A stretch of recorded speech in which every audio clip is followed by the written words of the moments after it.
No fue una guerra, no formalmente. A las 2:47 de la madrugada, hora local de Kuwait, algo que viajaba a Mach 4 cruzó la frontera sin declaración, sin aviso previo, sin ultimátum, solo una coordenada y después el impacto. Camp Arifjan, Kuwait, una de las instalaciones militares estadounidenses con mayor nivel de protección en todo el Medio Oriente. Más de 10.000 efectivos del Servicio Militar de los Estados Unidos estacionados dentro de su perímetro en cualquier momento. Una base que operó sin recibir un ataque directo durante más de 30 años consecutivos. En cuestión de minutos, el equilibrio del poder global se alteró y la mayor parte del mundo todavía dormía. Pero aquí está lo que ningún titular va a decirles. Lo que realmente había dentro de esa base no eran únicamente soldados. Era la columna vertebral completa de la proyección de poder estadounidense en el Medio Oriente. Y alguien acaba de atravesarla con un misil. Para comprender lo que acaba de ocurrir, hay que entender primero lo que Camp Arifjan realmente representa. No es simplemente una base militar. Ese encuadre la subestima de forma peligrosa. Camp Arifjan es el nodo logístico central de todo el teatro de operaciones del Comando Central de los Estados Unidos.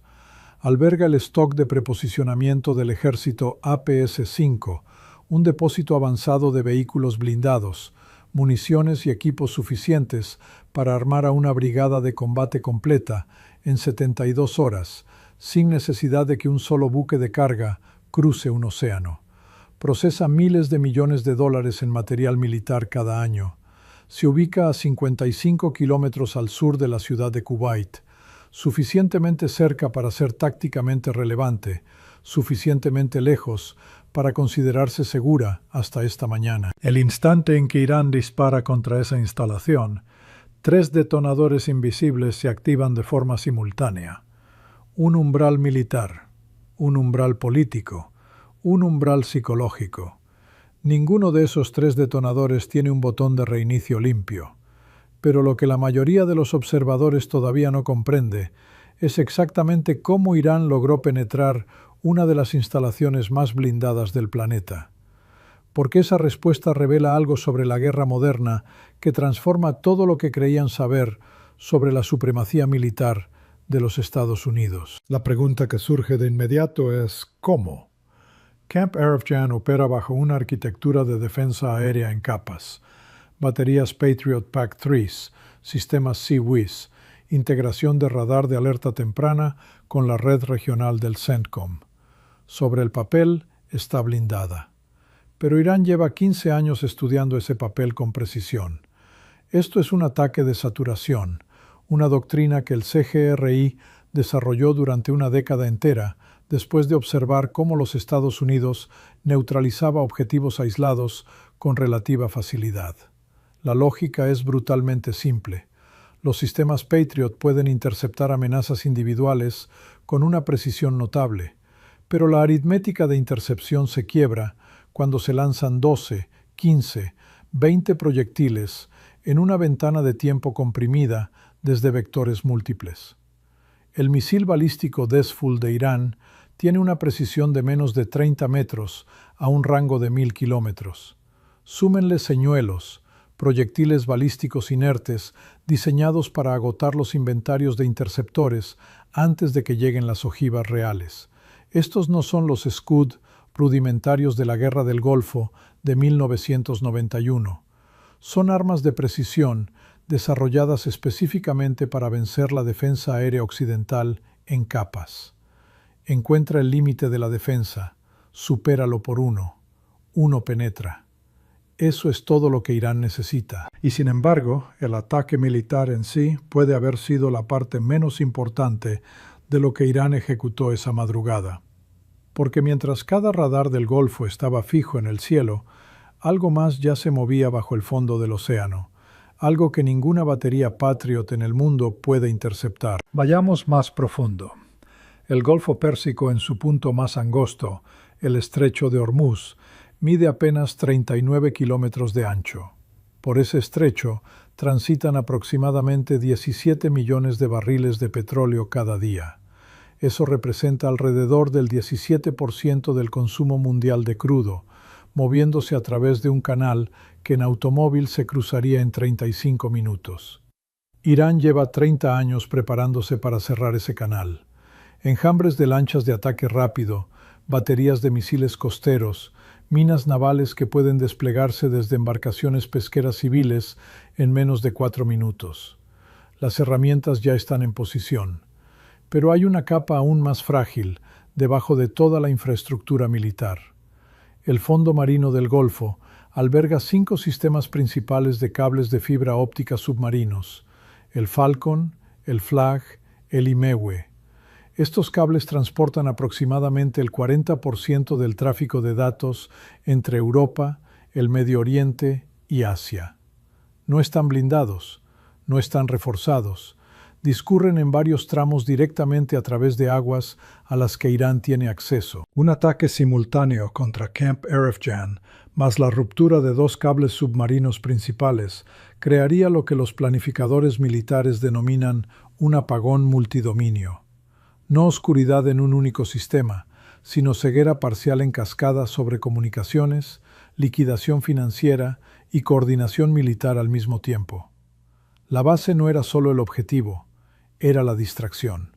Y si Irán fue tan preciso en el ataque militar, eso nos dice algo muy específico sobre la precisión con que calculó lo que vendría después. Porque lo que ocurrió a continuación en la economía global no fue una consecuencia accidental, fue parte del diseño. Las consecuencias estratégicas de este ataque no se despliegan en días, se despliegan en minutos. Dentro de la primera hora, la Quinta Flota de los Estados Unidos, con sede a 200 kilómetros en Manama, Bahrein, entra en la postura defensiva más elevada. En Washington, el Consejo de Seguridad Nacional se reúne en 40 minutos. Al presidente se le presenta un árbol de decisiones que los planificadores llaman la escalera de escalada. Cada peldaño tiene un nombre. Cada nombre tiene una cifra de muertos asociada. Pero aquí está el mecanismo que la mayoría ignora. La consecuencia estratégica real no es lo que los Estados Unidos hace a continuación.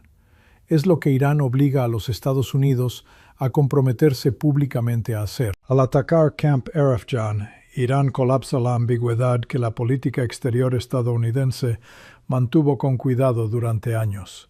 La ambigüedad calculada sobre dónde están las líneas rojas y hasta dónde Washington está dispuesto a llegar. Esa ambigüedad era un activo estratégico. Irán acaba de eliminarlo. Y una vez que desaparece, algo irreversible ocurre en el orden global. Cada capital del planeta observa. Cada adversario toma nota. Las consecuencias ya comenzaron a propagarse de maneras que no tienen nada que ver con misiles ni soldados. Dentro de 6 horas comienza la siguiente reacción en cadena.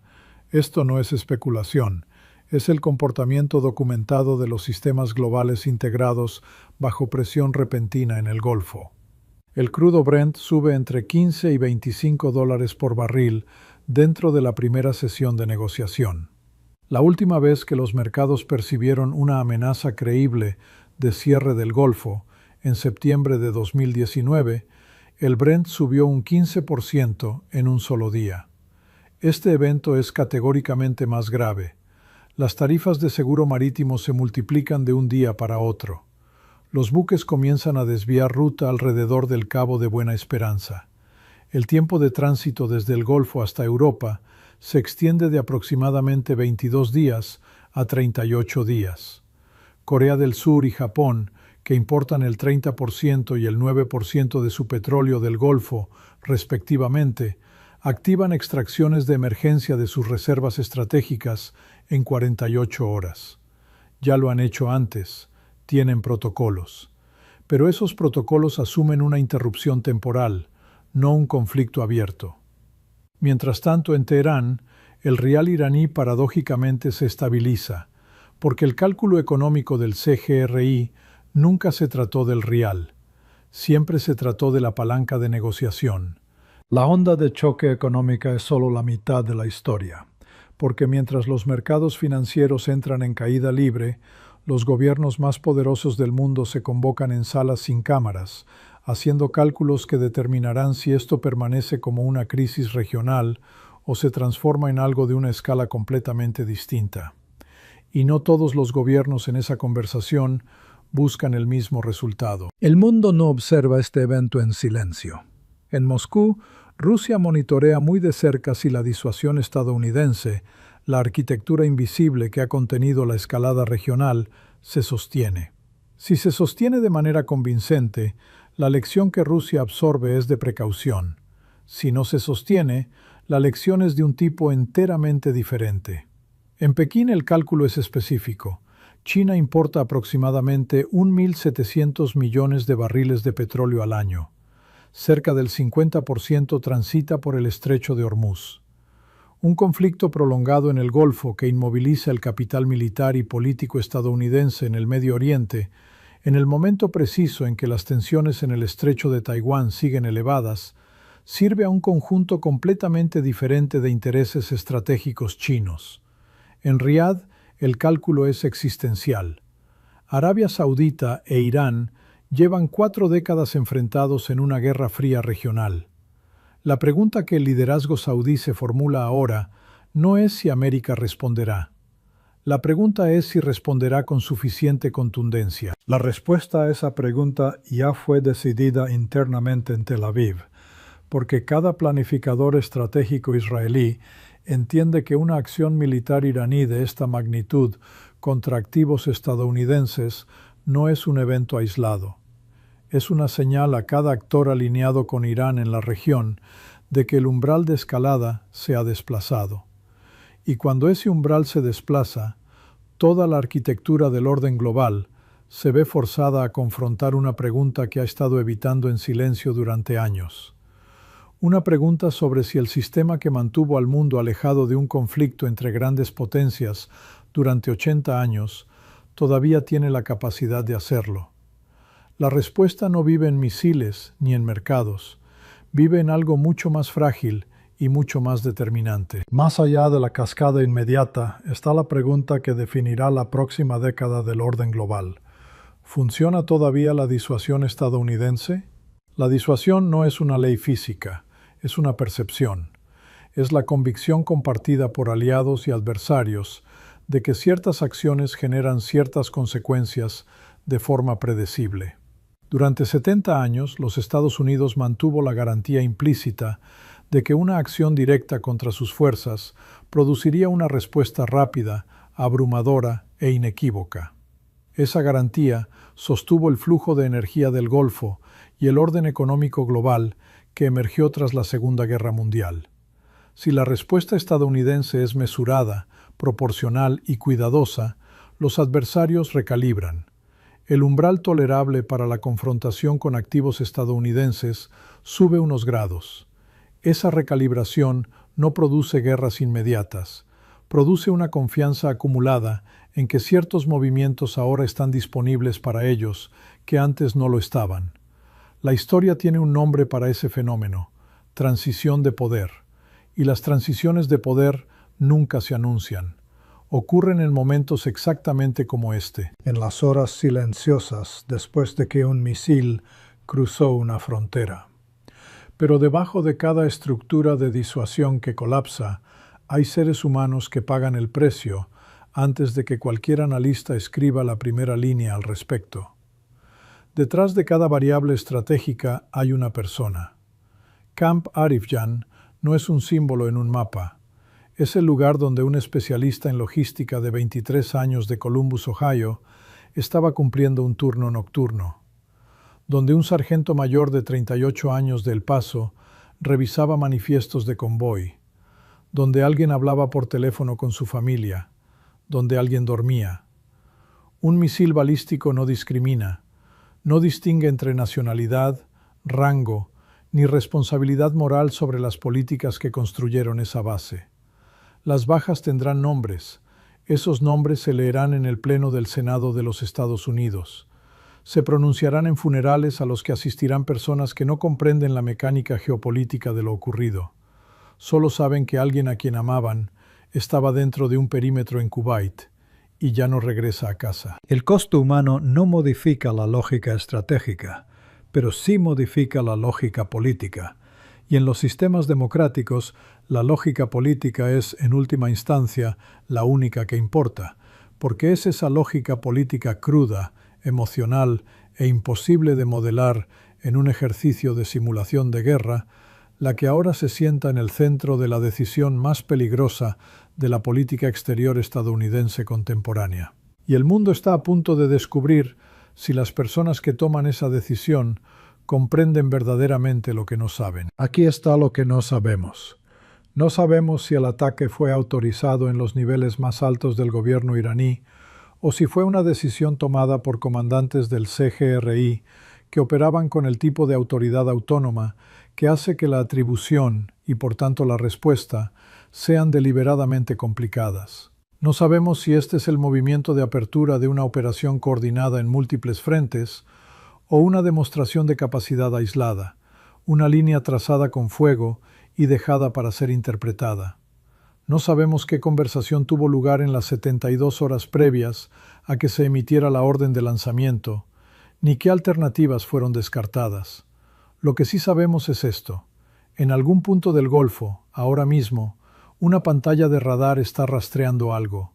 Una decisión está tomándose en una sala sin ventanas. La escalera de escalada que los planificadores militares han estudiado durante décadas ya no es un ejercicio teórico. Y el siguiente peldaño, cualquiera que sea, todavía sin nombre, alguien en algún lugar ya está ascendiendo hacia él.